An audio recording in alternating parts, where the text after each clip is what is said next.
Hai gengs, kamu lagi ada di channel Sarjana Muda, tempat di mana rasa ingin tahu kamu diracik jadi pengetahuan yang ringan, jelas, dan bikin kamu makin cerdas. Pernah gak kamu berpikir, kalau aja aku bisa balik ke masa lalu, aku bakal memperbaiki semuanya? Atau gimana kalau aku bisa lihat masa depanku sendiri? Ide ini bukan cuma fantasi film seperti Back to Future atau Interstellar. Beberapa ilmuwan beneran percaya bahwa perjalanan waktu mungkin saja bisa terjadi. Tapi gimana caranya? Dan apakah mungkin kita benar-benar bisa melawan arah waktu? Coba kita mulai dari hal yang paling dasar. Apa sih waktu itu? Secara sederhana, waktu adalah urutan kejadian dari masa lalu ke masa sekarang menuju masa depan. Kayak jam pasir yang terus mengalir dari atas ke bawah. Tapi menurut fisika modern, waktu bukan cuma angka di jam. Waktu adalah bagian dari jaringan ruang dan waktu atau yang disebut dengan space-time. Nah, teori ini pertama kali dijelaskan oleh Albert Einstein lewat teori relativitas. Dan disinilah perjalanan waktu mulai terdengar mungkin. Einstein bilang, waktu itu relatif. Artinya, waktu bisa berjalan lebih cepat atau lebih lambat, tergantung dari seberapa cepat kamu bergerak atau seberapa kuat gravitasi di sekitarmu.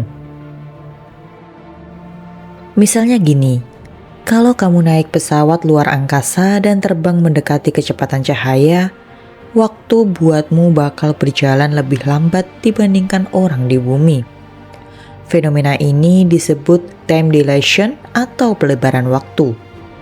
Dan ini bukan teori kosong, sudah dibuktikan secara nyata.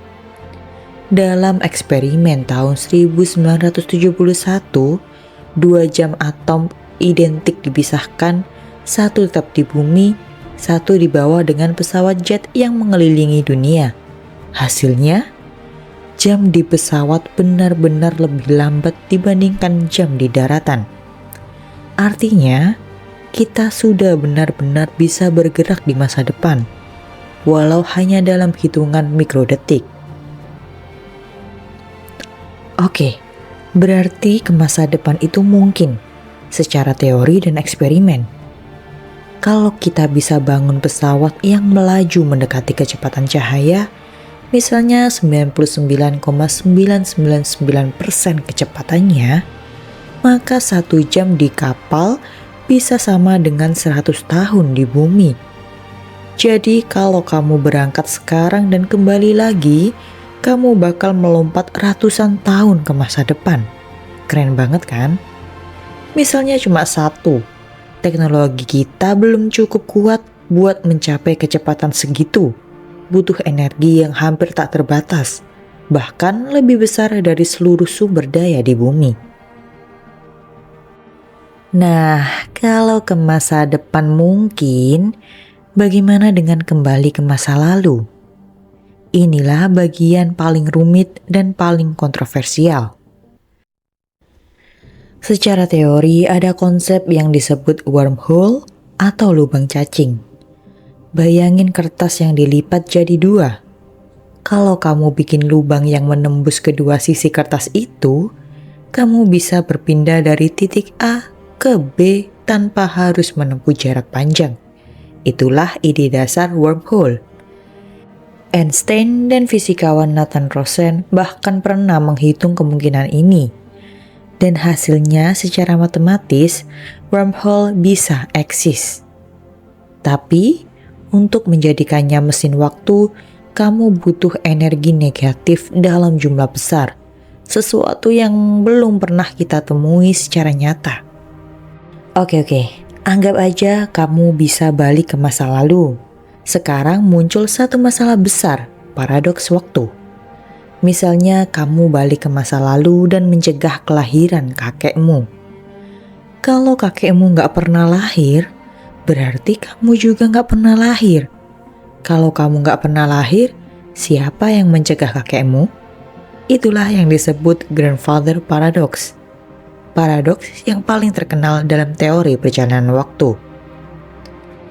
Untuk mengatasinya, beberapa ilmuwan mengusulkan teori multiverse atau banyak alam semesta. Artinya, saat kamu mengubah masa lalu, kamu sebenarnya cuma berpindah ke cabang realitas lain, bukan mengubah waktu yang asli. Sampai saat ini, belum ada bukti nyata bahwa manusia pernah melakukan perjalanan waktu. Tapi, para ilmuwan terus melakukan simulasi dengan partikel subatom, gravitasi ekstrim, dan teori kuantum. Menariknya, beberapa peneliti percaya bahwa lubang hitam bisa jadi pintu alami menuju masa depan, karena waktu di dekatnya berjalan jauh lebih lambat dibandingkan di luar. Artinya, secara teknis, lubang hitam adalah mesin waktu alami di alam semesta. Jadi, apakah perjalanan waktu mungkin? Secara teori fisika, iya, sangat mungkin. Secara teknologi manusia saat ini belum. Tapi siapa tahu kalau Einstein aja bisa membengkokkan konsep waktu lewat pikirannya, bisa jadi suatu hari nanti manusia benar-benar bisa melompat dari satu masa ke masa lainnya. Kalau kamu belajar hal baru dari video ini, silakan klik tombol like di video ini, lalu jangan lupa juga bagikan kepada teman-temanmu. Sarjana Muda punya banyak video keren untuk kamu. Cukup klik video di sebelah kiri atau kanan layar, lalu tonton. Teruslah bertanya karena setiap pertanyaan adalah awal dari pengetahuan. Sampai jumpa di video berikutnya.